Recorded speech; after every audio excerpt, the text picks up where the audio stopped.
नमस्कार, आप देख रहे हैं खबर उत्तराखंड और मैं आपके साथ रक्षिता। स्वागत है आपका हमारे इस खास कार्यक्रम में, जहां हम हर रविवार आपको मिलवाते हैं कुछ ऐसी खास शख्सियतों से जिनकी कहानी अपने आप में अद्भुत होती है। इस सीरीज़ में हम आपके लिए लेकर आए हैं कहानी एक ऐसी शख्स की जिसे सुनने के बाद ये बात एक बार फिर साबित हो जाती है कि अगर फैसला कर लिया जाए तो विपरीत परिस्थितियां भी मंजिल तक पहुंचा ही देती हैं। एक ऐसी ही वीरांगना हमारे साथ इस वक्त मौजूद है जिन्होंने कठिन समय में अपनी विपरीत परिस्थितियों को मजबूत इरादों से धूल चटा दी और बन गई देश और दुनिया की एक सफल एथलीट। हम बात कर रहे हैं अपने हुनर से तमाम सम्मानित पदकों को अपने नाम करने वाली गरिमा जोशी की। तो गरिमा, कैसी हैं आप? पहले तो बहुत बहुत नमस्कार। मैं बहुत अच्छी हूँ। और कैसा है वहाँ का मौसम? करेंटली मैं गांधीनगर गुजरात में हूँ, तो यहाँ का जो वेदर है वो बहुत गर्म विद ह्यूमिडिटी है। ओके, तो अच्छा, सबसे पहले आप हमें ये बताएं कि आपने एथलीट बनने के बारे में कैसे सोचा। अभी हम जानते हैं कि आप एक पैरा एथलीट हैं, लेकिन इससे पहले आप एक एथलीट थी। तो आपने स्टार्ट कैसे की या किस उम्र में आपने ये सोचा कि आपको गेम्स में जाना है, स्पोर्ट्स में जाना है और एक एथलीट बनना है? एक्चुअली मैंने ईयर 2013 में एथलीट बनने का सोचा और मैं अपने सिस्टर, मेरी एल्डर सिस्टर और अपने यंगर ब्रदर से इंस्पायर्ड होकर मैंने शुरू की। मेरी दीदी दिव्या जोशी एक रीजनल हॉकी प्लेयर रही है और मेरा ब्रदर कराटे प्लेयर और क्रिकेटर रहा है। तो मैंने उन दोनों को देख के अपनी एथलीट की जर्नी जो है वो शुरू की एट ईयर 2013। ओके, तो आपका ये सफ़र कैसा रहा? जब तक आपका एक्सीडेंट नहीं हुआ था तब तक आप, क्योंकि कामयाबी की सीढ़ियाँ आप अभी चढ़ ही रही थी, तो कैसे आपने अपने एक्सीडेंट को डील किया और उस दुर्घटना के बारे में क्या आप हमसे बात करना चाहेंगे थोड़ा सा? बिल्कुल। मैं लॉन्ग डिस्टेंस रनर थी, 1800 मीटर, 1500 मीटर, 3000 मीटर की, और उसके साथ साथ मैं 5 किलोमीटर, 10 किलोमीटर में जो हाफ मैराथन होती है, शॉर्ट डिस्टेंस रनर, उसमें भी पार्ट ली थी। अनफॉर्चुनेटली 27 मई 2018 को मैंने टीसीएस वर्ल्ड टाइम बेंगलुरु में रन किया था, जिसमें मेरी जेंडर 6 पोजीशन आई थी। और on 31st May 2018 my life was completely changed while running on roadside at Kudremukh, Karnataka, और मुझे कांडे हिट कर ऑन द स्पॉट मुझे कॉम्प्लीट स्पाइनल कॉर्ड इंजरी हो गई। बट मेरे फैमिली का मेरे को इतना सपोर्ट था, मेरे फ्रेंड्स का, तो उन लोगों ने कभी मुझे डिमोटिवेट होने नहीं दिया। उन्होंने मेरे बैड टाइम्स में मुझे बहुत सपोर्ट किया और मैंने उसकी पॉजिटिव वे में लिया, क्योंकि मेरे जो ड्रीम्स वो ओलंपिक्स में जाना था, लेकिन मैं इंजरी के बाद वो पूरा नहीं कर सकी। लेकिन मेरे पेरेंट्स ने और मेरे फ्रेंड्स ने और ऐसे बहुत सारे लोग हैं मेरे टफ टाइम में मुझे सपोर्ट किया। कुछ करने का जुनून था, तो इस जुनून और सपोर्ट के कारण मैंने हिम्मत ना हार के आगे बढ़ने का सोचा और मैं आज एक पैरा एथलीट हूँ।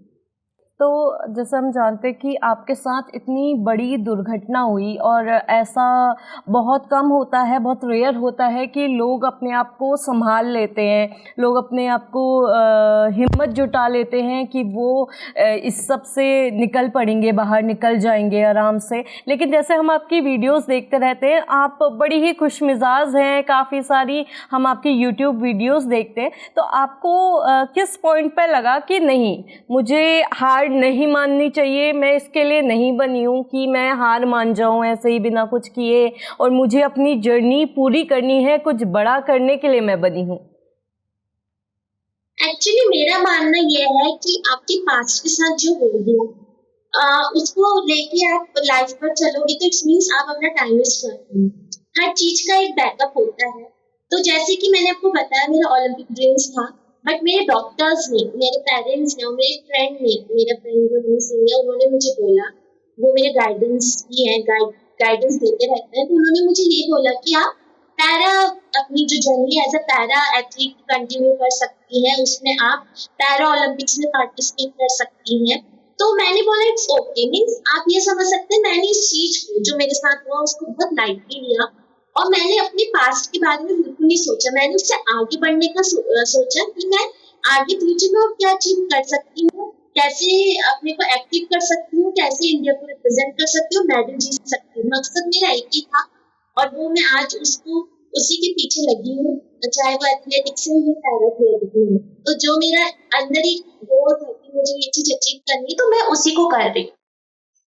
जैसे आपकी बातें हैं कि आपने अभी बोला कि मैंने बहुत लाइटली ली चीज़ें और मैंने जल्दी रिकवर कर लिया, तो कहीं ना कहीं ये सारी चीज़ें हमें आपके यूट्यूब जो आप वीडियोस डालती रहती है, मोटिवेशनल वीडियोस डालती है, उन सब में हम महसूस कर पाते हैं कि आप कितनी स्ट्रॉन्ग हैं और आपने कितनी तकलीफ़ें फेस की होंगी। तो शुरू में वैसे आपको क्या क्या तकलीफ़ आई और आपने इनसे कैसे डील किया? एक्चुअली मेरे साथ जो भी हुआ वो तो ठीक है, लेकिन मेरी इंजरी के 6 मंथ बाद मेरी मम्मी की कैंसर से डेथ हुई है। सो वो मेरे लाइफ में बहुत हार्ट ब्रेकिंग मोमेंट था। बट मैं अपने के मतलब लाइफ में अप एंड डाउन तो बहुत कुछ देखा है। मतलब मैंने अपनी इस इंजरी में और अपने साथ साथ जो मेरे पेरेंट्स ने सर्वाइव किया है वो भी मैंने बहुत बहुत क्लोजली वो चीज देखी है।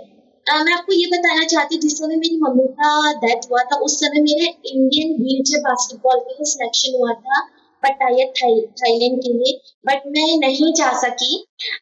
बट मेरे से ज्यादा मेरे फादर के लिए बहुत डिप्रेशन पॉइंट था कि मेरे साथ ऐसा हो गया और मेरी मम्मी की डेथ हो गई। लेकिन एक्चुअली क्या होता है ना, अपने आसपास का अगर बच्चा जितना भी हो, अगर मैं डिप्रेस होती तो मेरे आसपास इतना पॉजिटिव माहौल था, मेरे पापा का, मेरे फ्रेंड्स का, और मेरे लाइफ में इतने अच्छे अच्छे लोगों ने सपोर्ट किया मेरे बैड टाइम्स में। आई थिंक उनके ब्लेसिंग्स की वजह से मतलब मैंने उस चीज को अब हावी नहीं होने दी। तो उनके जाने के बाद आपने कैसे डील किया, कैसे आपने अपने घर को भी संभाला, कैसे आप अभी इसके बाद आपने अपने स्पोर्ट्स पे भी ध्यान दिया? एक्चुअली ये सब क्रेडिट मेरे पापा को जाता कि उन्होंने मेरे से ये बेटा जो हो गया, मैंने पहले भी बोला कि पास्ट में जो हो गया हम उसको लेके अपनी जिंदगी कंटिन्यू नहीं कर सकते हैं। तो मेरे पापा ने मुझसे बोला कि बेटा आपको अपने पैरों पे खड़ा होना है, आपको जो टारगेट आपको वो अचीव करना है। तो ये चीजें जो हो गई हम उसको बदल तो सकते नहीं है, बट आप अपना टाइम वेस्ट भी नहीं कर सकते हैं। तो उसके बाद मैं बैंगलोर में शिफ्ट हो गई और उसके बाद मेरा इंडियन स्पाइनल इंजरी सेंटर में ट्रीटमेंट चला, वहां से मैं एक्टिव हुई। वहीं हॉस्पिटल से मैं अपने व्हीलचेयर रनिंग इवेंट के लिए जाती थी, जहां मेरा फर्स्ट पोजीशन आया। 10 किलोमीटर ऑन व्हीलचेयर मैंने रन किया था, सुपर 10 किलोमीटर। तो मेरा ऐसा है कि मैंने अपने पेरेंट्स को वो फेथ दिलाया था और कहीं ना कहीं मेरे पेरेंट्स को वो ट्रस्ट मेरे पे था कि गरिमा को अगर सपोर्ट मिलेगा या गरिमा इतनी पॉजिटिव है तो अपना ये सब टाइम वेस्ट ना करके उसको सपोर्ट किया जाए, उसका टाइम वेस्ट ना किया जाए। जैसे कि हम देख रहे हैं आपको, उत्तराखंड का आप नाम रोशन कर रही है, उत्तराखंड की चीज़ें काफ़ी सारी जो आप दिखाती हैं, बोलती हैं, और कहीं ना कहीं इतने पदक जो आपको मिले हैं, तो आपको क्या लगता है कि भाई मम्मी का नाम मतलब काफ़ी ऊंचा कर दिया है मैंने, और भले ही वो हमारे बीच में नहीं है लेकिन जहाँ से भी वो हमें देख रही होंगी तो काफ़ी खुश हो रही होंगी, लगता है? मुझे बहुत प्राउड फील होता है। मैं ये सोचती हूँ अगर मेरी मदर अभी होती, वो मुझे इतना सक्सेस होते हुए देखती ना, तो उनसे ज्यादा प्राउड कोई होता ही नहीं। बिकॉज मेरी इंजरी के टाइम पे एक मोमेंट ऐसा आया था, मैं आपके साथ शेयर करना चाहती हूँ। जब मैंने सोच लिया था कि मुझे अब इस दुनिया में नहीं रहना, ये वो, उस मोमेंट पे मेरी मम्मी ने मुझे हौसला दिया। उन्होंने ये बोला कि बेटा, क्योंकि एक्चुअली 2016 में मेरी मम्मी का लेग कट हो गया था, उससे उनका इन्फेक्शन हो गया था, तो वो एम्प्यूटी थी। बट उसके बारे में मुझे पता नहीं था कि मेरी मम्मी भी डिफरेंटली एबल कैटेगरी में आती है। बट जब मैंने अपनी मम्मी से शेयर किया इंजरी के टाइम की मैं बहुत डीप थिंकिंग कर रही हूँ, मेरा लाइफ बिल्कुल स्पॉइल हो गया, तो मेरी मम्मी ने मुझे ये बोला कि आप पॉजिटिव रहो, क्योंकि मैंने उस टाइम ऐसी सिचुएशन हो गई थी कि जिस समय मुझे सबसे ज्यादा सपोर्ट की जरूरत थी, मेरे रिलेटिव्स मुझे बहुत डिमोटिवेट करते थे।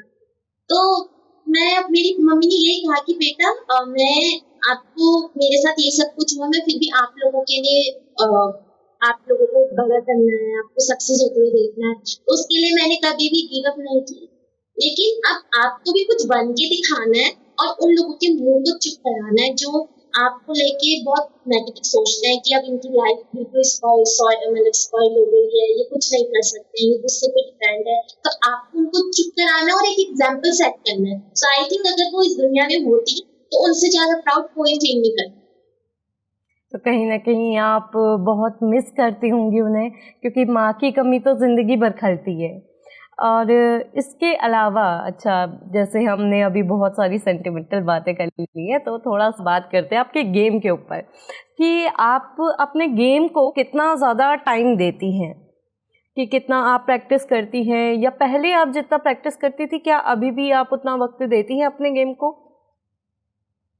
बिल्कुल, मेरा उतना ज्यादा एक्चुअली की, लेकिन अब मेरी जो इवेंट है वो 4 इवेंट्स हैं। तो अभी जो मेरा मॉर्निंग 3 आवर्स प्रैक्टिस चलता है एंड इवनिंग मेरा 2.5 आवर ऐसे चलता है। तो पहले से ज्यादा अब ज्यादा प्रैक्टिस है मेरी अपने इवेंट्स को लेके।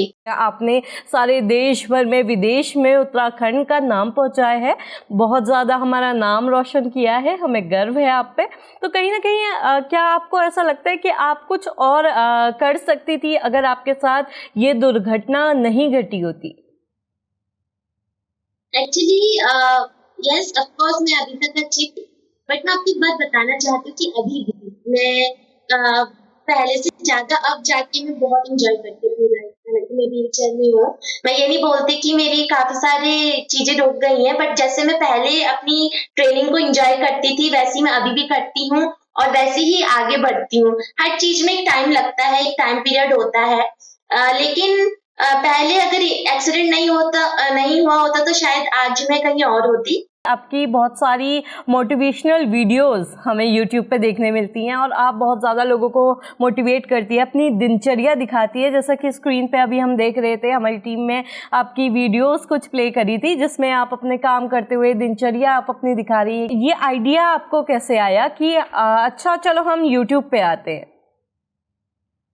एक्चुअली इसका आइडिया मुझे जो मेरे गाइडेंस, जो मुझे ऑलवेज गाइडेंस देते हैं, हनी सिंह, उन्होंने मुझे बोला कि गरिमा आप जिस तरीके से एक्टिव है, आपको अपने एक यूट्यूब चैनल में ये सब चीजें अपलोड करनी चाहिए, जिससे कि बहुत सारी जो पर्सन में डिसेबिलिटीज हैं या और भी लोग हैं वो मोटिवेट हो और आपको देख के कुछ सीखे। मैंने अपनी जर्नी में, मैं आपको बताऊं, बहुत सारे मैं कॉन्फ्रेंसेस में गई हूँ और मैंने देखा है कि जो जिनको इंजरी हो जाती है या जिनको सपोर्ट करने की बारी आती है, तो बहुत सारे पेरेंट्स अपने बच्चों को छोड़ के हॉस्पिटल से चले जाते हैं या उनको बहुत डिमोटिवेट करते हैं। और आसपास का समाज भी उनके पेरेंट्स के साथ, अगर उनके पेरेंट्स उनको सपोर्ट करना भी चाहे तो, लेकिन आसपास का समाज उन्हें जीने नहीं देता। तो मेरे को इस टाइप के आइडिया आया कि लोग समझे कि मेरी अभी नई नई इंजरी और मैं इतनी एक्टिव हो गई हूँ, जो कि मैंने किया। और अभी मैं उस चीज को करती हूँ जिससे बहुत लोग इंस्पायर होते हैं। आज मैं अगर कोई भी इवेंट में जाती हूँ तो उसमें मोस्टली मेरे सब्सक्राइबर्स मुझे मिलते हैं और वो बोलते हैं कि हम आपकी वीडियो देखते हैं। बहुत लोग मुझे मैसेज करते हैं कि गरिमा मैं हॉस्पिटल में हूँ, मैं आपकी वीडियो देखती हूँ, मैं बहुत इंस्पायर होती हूँ, मैं बहुत पॉजिटिव फील करती हूँ। तो मुझे अच्छा लगता है कि एटलीस्ट जो हनी है उन्होंने मुझे यूट्यूब का आइडिया दिया कि मैं अपना जो भी मेरी लाइफ है, चाहे मैं अपनी लाइफ को कैसे एंजॉय करती हूँ, चाहे डांस हो, मोटिवेशनल स्पीच हो, व्हाटएवर, उसको मैं सोशल मीडिया में डालूं और लोगों को इंस्पायर करूं, जो कि मैं आज करती हूँ और आगे भी करती रहूंगी। अच्छा, इन सारी चिट चैट्स के बीच में अब हम आपसे ये पूछना चाहेंगे कि गरिमा को स्पोर्ट्स के अलावा और क्या पसंद है, जो गरिमा करना चाहती है, जो बेसिकली ड्राइंग है, पेंटिंग है, डांसिंग है, क्या आप दिल से करना चाहती है? मुझे सिंगिंग, डांसिंग और एक्टिव रहना बहुत ज्यादा पसंद है। बास्केटबॉल प्ले करना, अपने रूम को बहुत ज्यादा क्लीन रखना, डेकोरेट करना, मतलब आप जितना भी चीजें है ना, मुझे वो सब पसंद है, सब कुछ करना। और मैं हर चीज ट्राई करती हूँ। मुझे कुकिंग करना बहुत पसंद है, मैं कुकिंग भी करती हूँ, तो ओके। एवरीथिंग। एक और सवाल हमारा कि गरिमा जो लाखों करोड़ों लोगों की यूथ आइकन है, तो उनका आइकन कौन है? वो किसको देख के प्रेरणा लेती हैं? कौन उनका प्रेरणा स्रोत है? मेरे फादर। ओके। मैं अपने फादर की जगह अपना उनको अपनी प्रेरणा मानती हूँ, क्योंकि उनके साथ इतना सब कुछ हुआ, और उन्होंने हिम्मत नहीं हारी मेरे को जो आगे बढ़ाई। अगर आज मैं आपसे भी बात कर रही हूँ या मैं इतनी कॉन्फिडेंट हूँ, तो उनका सब कुछ श्रेय मेरे को जाता है। उन्होंने मुझे इस लायक बनाया और मुझे सपोर्ट किया। ओके, तो गरिमा आप हमारे जरिए उत्तराखंड के यूथ को क्या मैसेज देना चाहेंगी? मैं यूथ को ये मैसेज देना चाहती हूँ कि जो भी आप अपनी लाइफ में अचीव करना चाहते हैं, उसको हार्ड वर्किंग के साथ, पॉजिटिव के साथ, फेस में स्माइल के साथ करें। और लाइफ में ऐसे मोमेंट्स आएंगे कि आपको भी लगेगा कि नहीं मुझे नहीं करना चाहिए, बट अगर आप उसको एक पॉजिटिव एटीट्यूड के साथ करेंगे तो आप उसको बहुत अच्छे से कर सकते हैं।